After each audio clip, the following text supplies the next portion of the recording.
hoy nuestro pan de cada día, perdona nuestras ofensas, como también nosotros perdonamos a los que nos ofenden. No nos dejes caer en la tentación y líbranos del mal. Amén. En nombre del Padre, del Hijo y del Espíritu Santo. Amén. Muy buenas tardes. Muy buenas tardes. Himno introductorio al Evangelio, en San Juan, del capítulo 1, del 1 al 18. Vamos a leerlos por partes, como es por partes. En el principio era la palabra, y la palabra estaba ante Dios. Muy bien. San Marcos no tiene introducción al Evangelio, empieza con el bautismo de Jesucristo. Lucas y Mateo tienen una introducción de narración del nacimiento de Jesucristo. Y en esa narración, es un prólogo, un preludio, que dice brevemente los temas importantes que pasa en la vida de Jesucristo, lo dice brevemente en esas narraciones. San Juan, en vez de narración, tiene un himno de introducción, que es lo que estamos leyendo, el himno de introducción. Y es que dice los temas importantes de Jesucristo están aquí explicados. Bueno, esto lo escribió San Juan, pero no es él solo el que escribe, los evangelistas lo escriben solo, es la comunidad de su iglesia y los testigos hablan entre ellos, deciden qué escribir y hay uno que lo escribe, pero no es él solo, es toda la comunidad. Y esta, la introducción, lo hace San Juan en plan de himno, es un himno. Esto que vamos a leer es un himno. Y dice las cosas importantes de la vida de Jesucristo aquí, los misterios de Jesucristo. Después de que murió Jesucristo se escribieron los evangelios. Y resulta que el último fue San Juan. Y entre el anterior y San Juan, la iglesia primitiva empezó a repensar la enseñanza de Jesucristo. Muy bien, se sientan y empiezan, oye tú, pero aquí es cosa muy, muy difícil de entender. La primera, que Jesucristo era verdadero hombre y verdadero Dios. ¿Cómo se explica esto? Y entonces todos pensando, se les ocurrieron dos cosas. Una teoría era que Jesucristo era Dios, pero no era verdadero hombre, tenía la apariencia de hombre. Y para eso San Juan, en este Evangelio, en el versículo 14, la palabra se hizo carne y puso su tienda entre nosotros, habitó entre nosotros. Se hizo carne. La carne que es no solamente la apariencia del hombre, sino el hombre verdadero. Y la carne es la fuente de todos los deseos humanos, de los buenos y de los malos. Y Jesucristo se hizo hombre, o sea, Jesucristo también tenía tentaciones. Las superó, por supuesto, pero se hizo hombre. O sea que San Juan no pretende explicar las cosas, sino reafirmar lo que Jesucristo nos enseñó. Yo no lo entiendo, pero esto es lo que dijo Jesucristo. Y la teoría que dice que Jesucristo no era verdadero hombre, esa la niego. La niega aquí. Se hizo carne. Es verdadero hombre. Entonces hubo otra teoría para explicar este dilema. Jesucristo era hombre, verdadero hombre, pero era solamente hijo de Dios. No era Dios. Era hijo de Dios. Y aquí San Juan dice, no señor. La palabra era Dios, no hijo de Dios, era Dios. Verdadero Dios y verdadero hombre. ¿Cómo se explica eso? No lo sé. Y no sabemos nosotros tampoco ahora. Pero esa es lo que explicó Jesucristo. Y entonces, el problema era, lo dice en el Concilio de Nicea, genitum non facere, engendrado, no creado. Porque si Jesucristo, si el Verbo, si el Hijo de Dios era creado por Dios, era hecho por Dios, entonces Dios está encima del Hijo. Este no es Dios, es el Hijo de Dios nada más. Si a la palabra hizo, creó, esa no se puede decir. Entonces, ¿qué dices? Engendró. ¿Y cómo puede engendrarle? Para eso viene la palabra. En el principio era la palabra. el verbo. La palabra en griego es logos, logos. Por ejemplo, diálogo, diálogo. Dos, palabra entre dos. Monólogo, monólogo. Monólogo, uno, habla uno solo. Logos es la palabra. En la cultura griega, el logos, la palabra logos, tiene un significado muy complicado y muy importante, pero San Juan no habla de ese logos, dice la palabra. ¿Y por qué escoge por qué al hijo le llama palabra? Yo creo que es por dos razones. Yo creo, como dicen muchos, por dos razones. Primera es complicada. Hay que evitar el que Dios le hizo algo. Entonces, la palabra estaba siempre con Dios.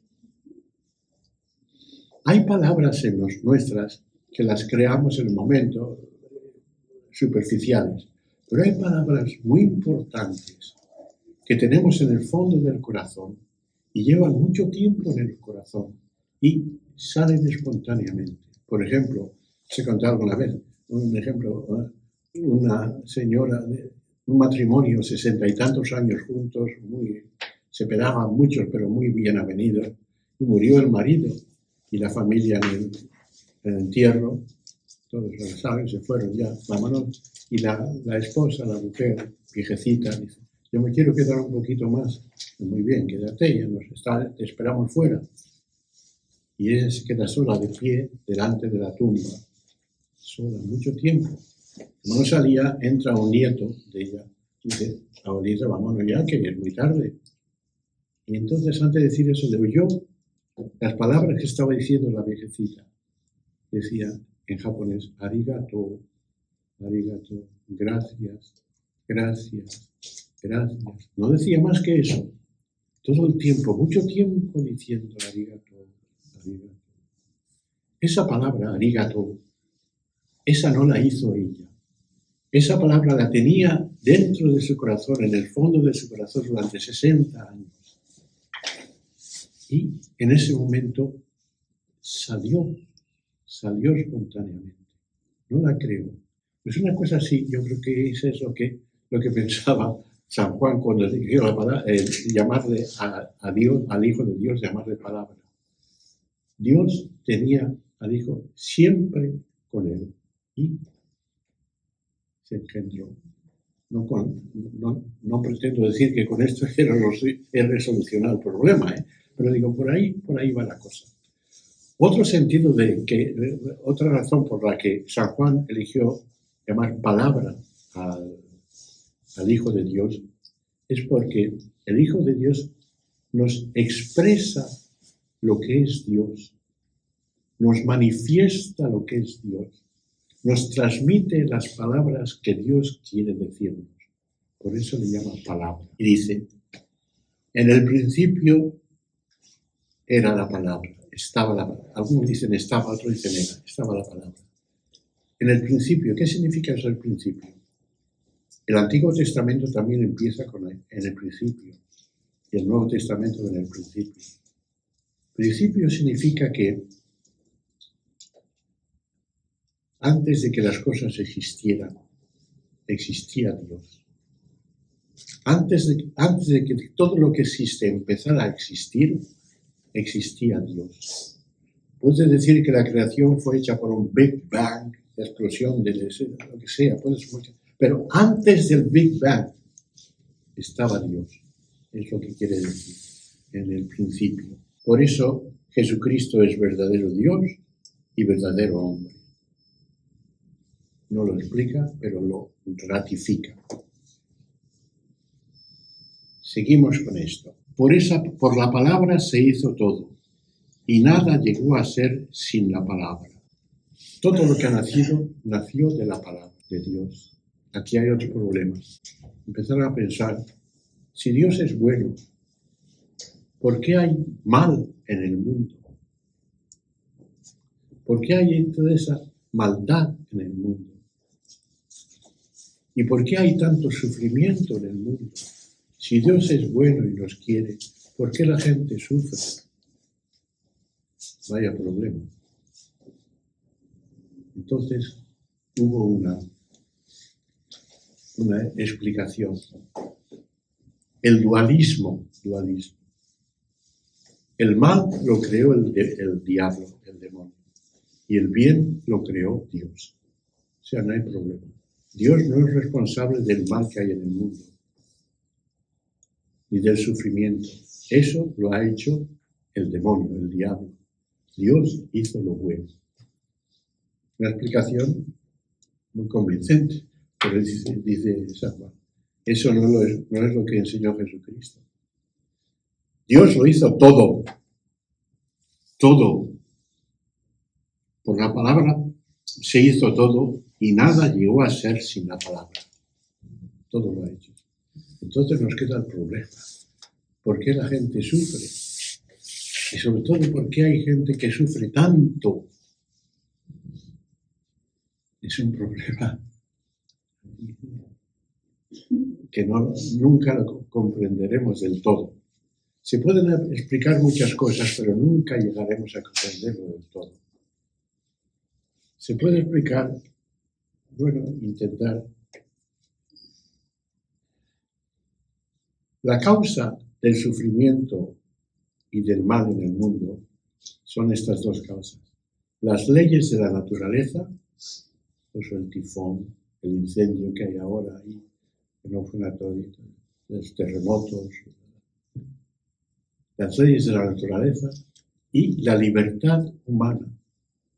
La libertad humana, que dijo Kant, Dios no nos hizo felices, sino nos dio voluntad, libertad y entendimiento, para que el hombre, usando su libertad y usando su entendimiento, construyera su felicidad. Pero el hombre con esa libertad no la usó bien y con ese entendimiento ha hecho el dolor y el sufrimiento y las guerras y todo, las traiciones. O sea, las razones de que suframos están en la ley de la naturaleza y la libertad humana. Y a eso nos dice, han leído los hermanos Karamazov, el Iván, el segundo, el universitario, habla con Dios y dice, tú tuviste un fracaso tremendo, que fue darle libertad al hombre. ¿Por qué le hiciste libre? Si el hombre, ¿qué pasa? ¿Que no se ve bien? ¿Por qué le hiciste libre? Si el hombre va a usar mal la libertad, se veía venir. Le hiciste libre y todas las guerras y todas las guerras. Haberle quitado la libertad y llevarlo por un carril, bueno. Pero Dios prefirió la libertad y que nosotros anduviéramos libremente por ese camino.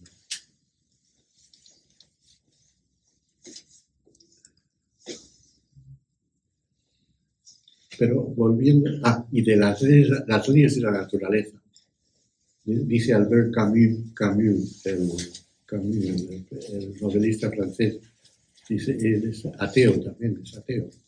Bueno, yo creo que creía en el fondo, pero dice, Dios hizo unas leyes de la naturaleza muy malas.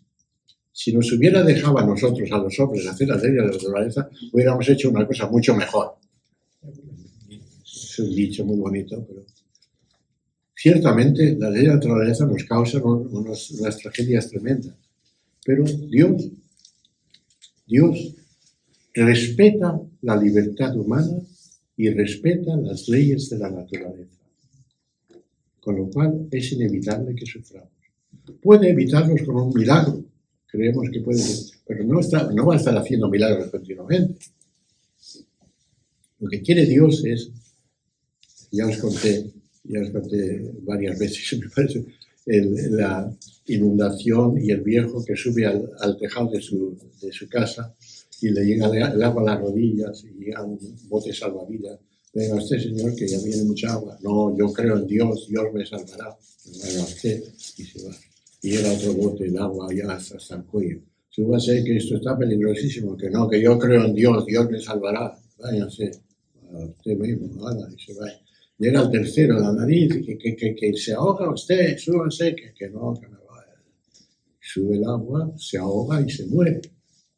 Se va al cielo, todo enfurecido. Le dice a Dios, pero bueno, pero si yo creía en ti y me has dejado tirado. Y dice Dios, pero hijo mío, ¿por qué testarudo eres? Pues si te mandé 3 botes salvavidas.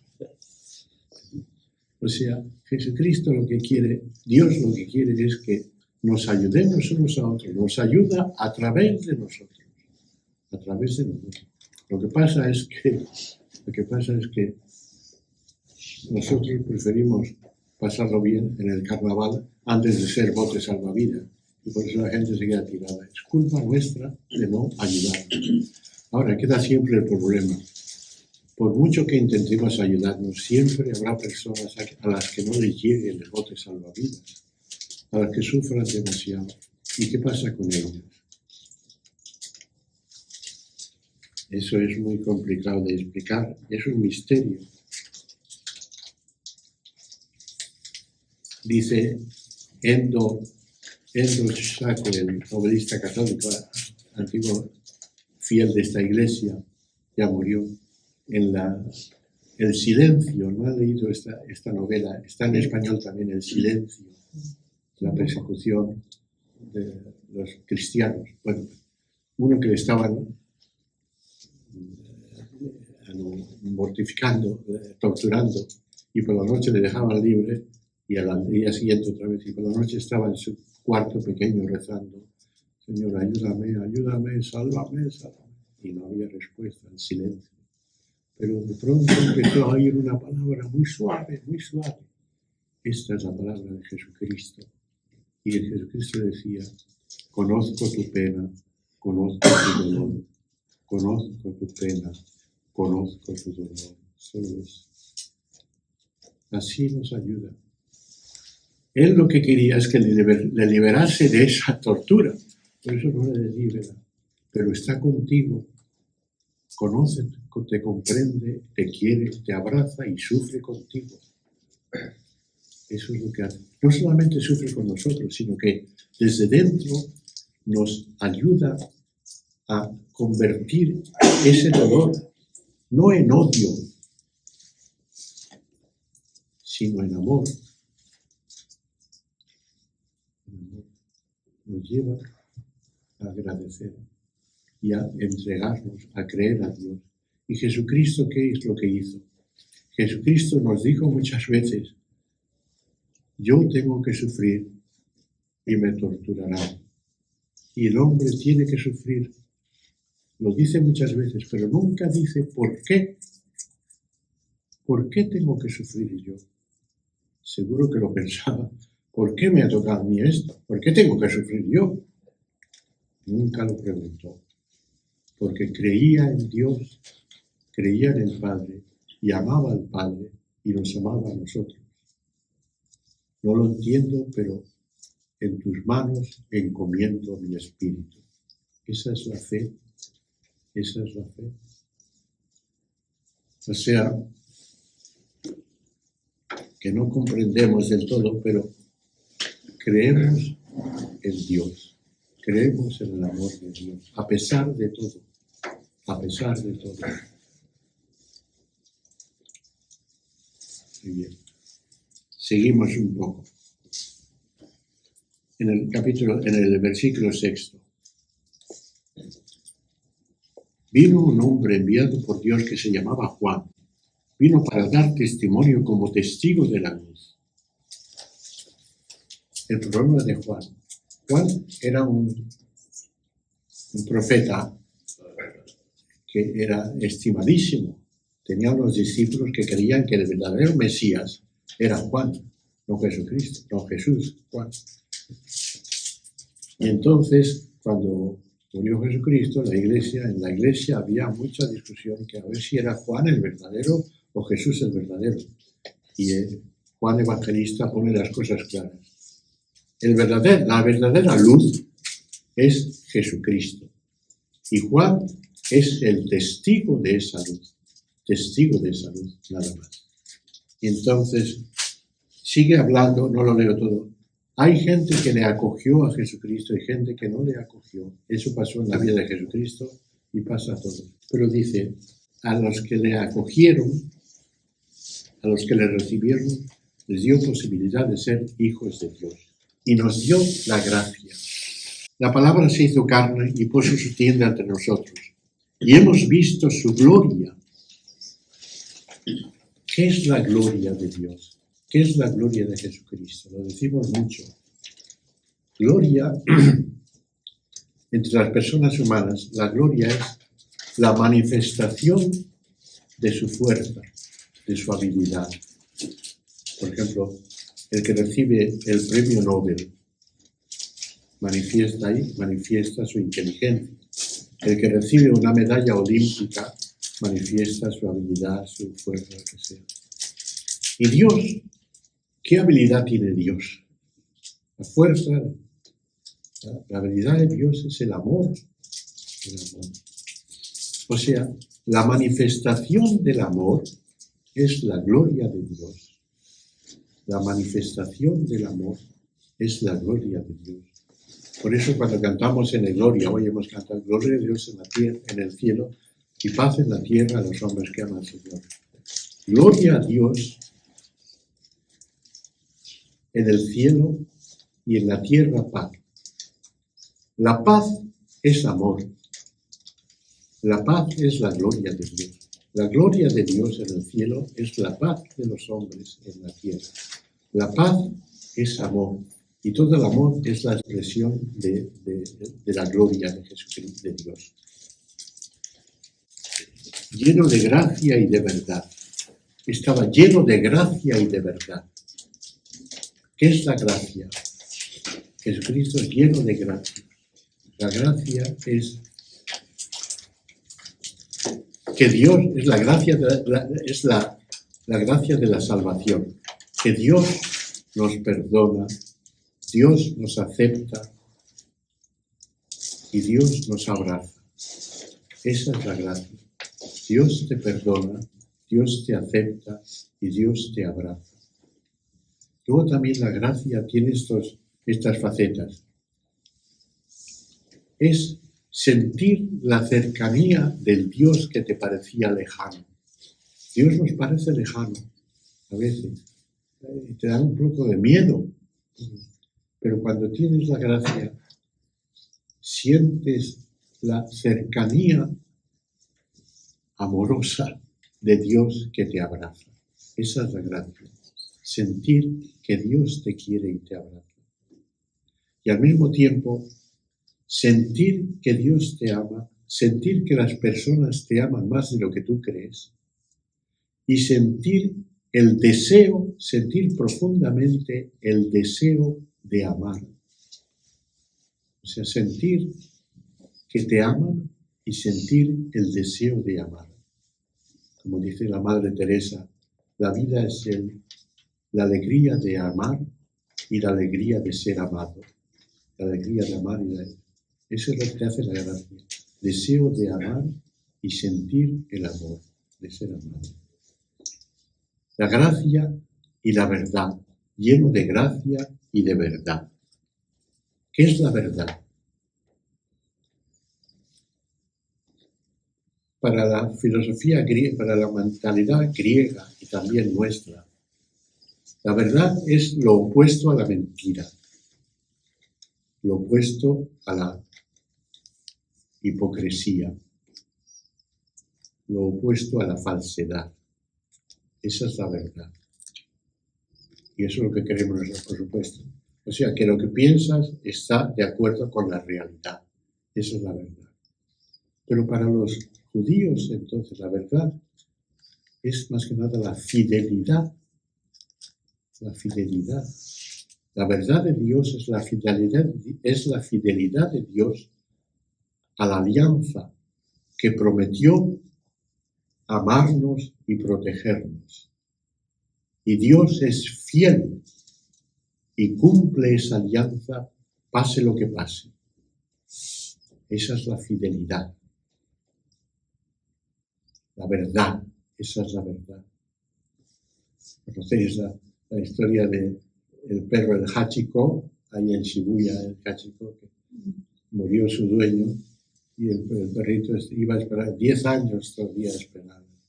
Esa es la fidelidad. Esa es la verdad. Y ese es Jesucristo. La fidelidad, la verdad, la fidelidad, lo opuesto a la hipocresía, lo opuesto a la falsedad, lo opuesto a la mentira y lo opuesto a la traición y a la infidelidad. Y también la fidelidad es, como dice un cantador de flamenco, cantante de flamenco, dice, hay que cantar con verdad. Está bonito, ¿eh? Cantar con verdad. No haciendo gestos para que crea la gente que lo sientes, no. Con verdad. Pues esa es la verdad. Ese es Jesucristo. Está lleno de gracia y de verdad. Y dice aquí también al final, por medio de Moisés, en el 17, por medio de Moisés hemos recibido la ley, pero la verdad y la gracia nos llegó por medio de Jesucristo. Lo que dice mucho San Pablo. La ley, Moisés nos dio la ley, muy bien, pero la ley no salva. Lo que salva es la gracia que nos la da, eso nos la da Jesucristo. Y al final dice, nadie ha visto a Dios, pero el Hijo único nos lo dio a conocer. Jesucristo dice muchas veces, ¿queréis ver a Dios? Si me estáis viendo a mí, estáis viendo a Dios. El que me ve, está viendo a Dios. Eso es lo que viene a hacer Jesucristo, a presentarnos qué es Dios. Y nosotros creemos que Dios es una cosa muy magnífica, sino Dios es el Jesucristo que está lavando los pies a sus discípulos, Jesucristo que está abrazando a los niños, Jesucristo que está predicando, que está curando día y noche, Jesucristo que está rezando en el monte del sol, Jesucristo que está en la cruz y que muere por nosotros. Ese es Dios. Ese es Dios. El que me ve a mí está viendo a Dios. Pues bueno, yo esto es lo que había pensado. ¿Tenéis preguntas? Yo creo, padre, no sé si estaré equivocada, pero yo creo, siempre nos preguntamos, ¿y por qué Dios nos concedió el libre albedrío? Que iba a originar que hiciésemos las cosas mal y que la libertad, ¿no? La libertad, sí. Y por otra parte pienso, si no nos hubiera concedido la libertad, seríamos lo mismo que un animal, tendríamos solo instinto. Es decir, un animal cuando se come un alce o un ciervo, no obra bien ni mal, sigue su instinto. Para él es comida, tiene hambre, se lo come, ¿no? Pero no es ni bueno ni malo. Por lo tanto, no es meritorio tampoco. Si ve que pasa y dice, voy a aguantar un poco el hambre, no le voy a comer que me da pena. Si hubiera dicho eso, si pudiera decir eso, sí sería meritorio, pero no puede, ¿no? Entonces, en nuestro caso es lo contrario. Todo lo que hagamos bien, a propósito, utilizando nuestra libertad, tiene mérito a los ojos de Dios. Es muy difícil saber hasta qué punto los animales no son libres, pero eso no lo dejamos eso aparte. Por lo menos no tiene la libertad que tenemos nosotros, eso está claro. Dios quiere que lo hagas teniendo mérito, porque si estás obligado a hacerlo, entonces todo es así. No. Tú puedes hacer el bien y puedes hacer el mal. Tú eliges. Tú a esa persona le puedes herir y a esa persona le puedes curar. Tú tienes que elegir. Yo quisiera aportar algo, ¿no? Con lo que ha dicho la señora. En mi punto de vista, ¿no? O sea, la libertad va muy relacionado, a mi parecer, ¿no? Con el amor, ¿no? Y por decirte, no es lo mismo, cuando tú amas a tu hijo, tú quieres que al final tu hijo tome sus propias, cuando ya sea grande, tu hijo quieres que tome sus propias decisiones, que sea libre, ¿no?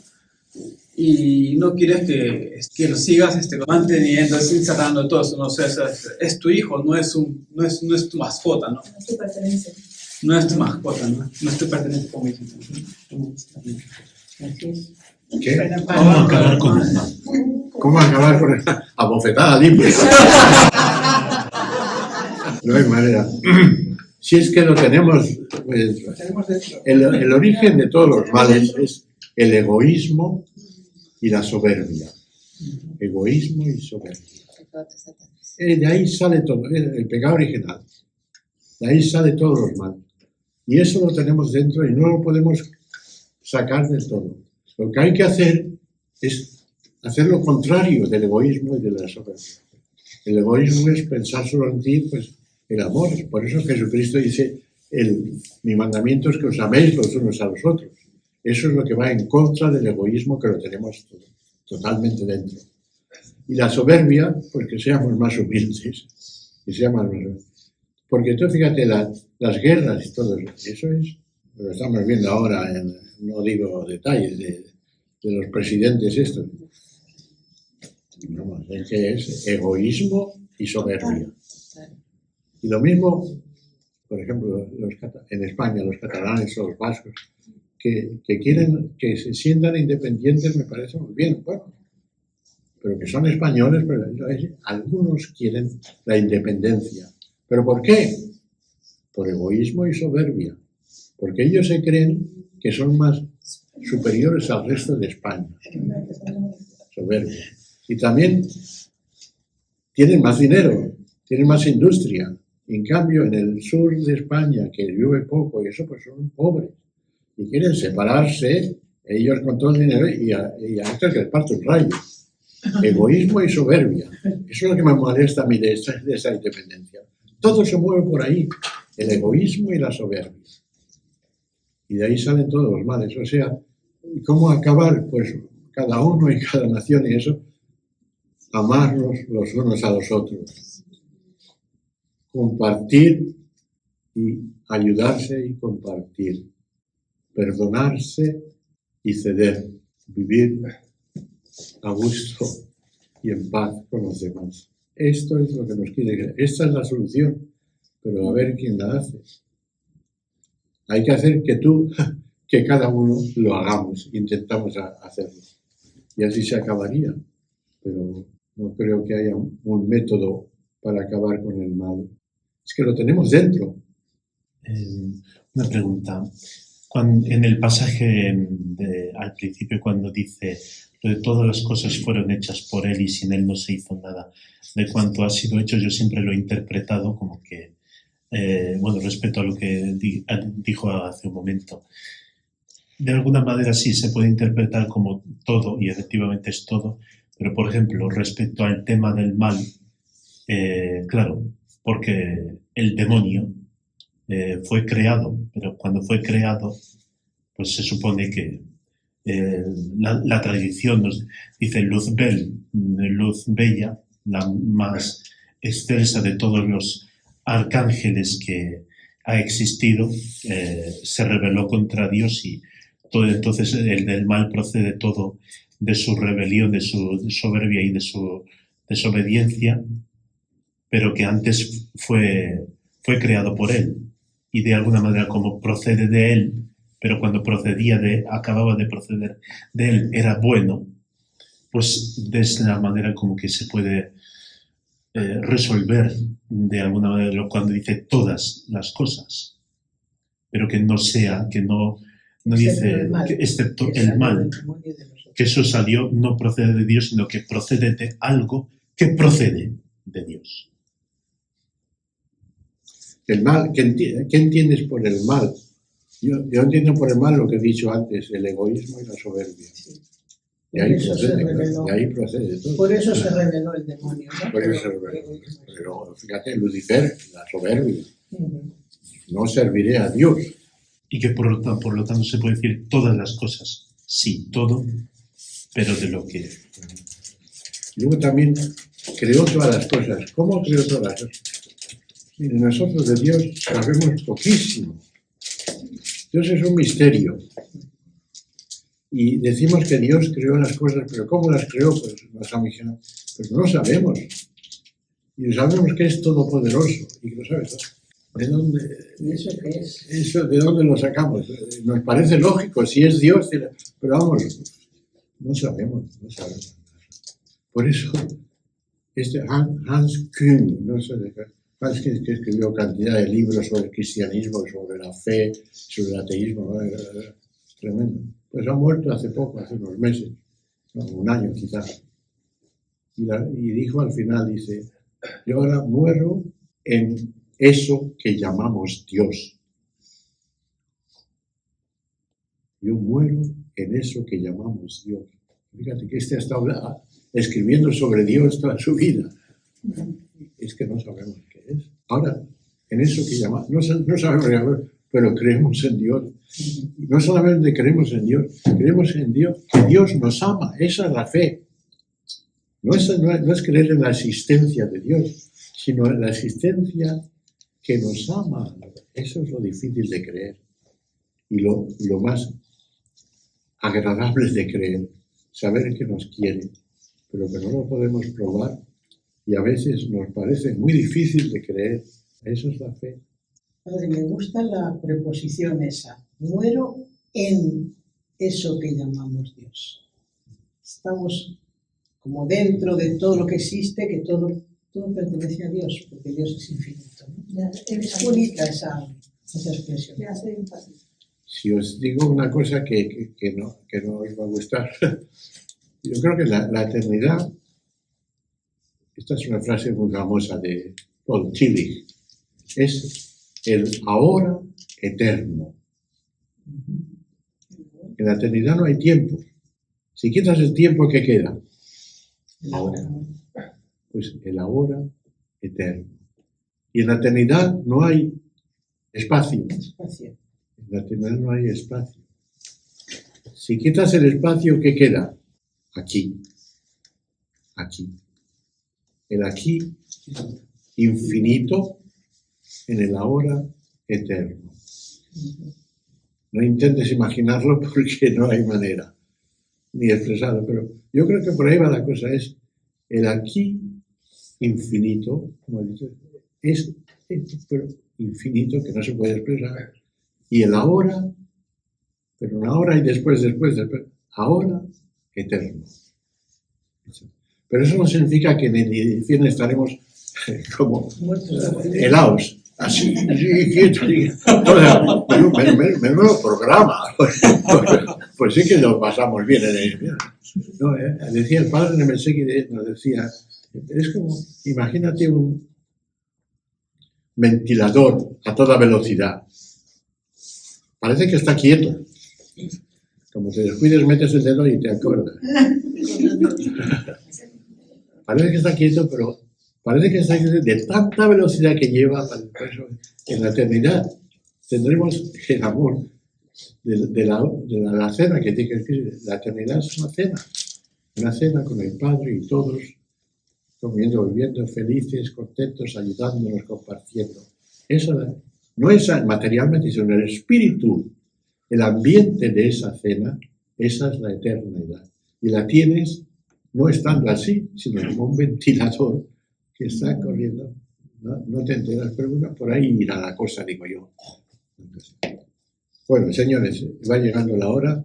Pues en el nombre del Padre, del Hijo y del Espíritu Santo. Amén. Dios te salve María, llena eres de gracia, el Señor es contigo. Bendita tú eres entre todas las mujeres y bendita es el fruto de tu vientre.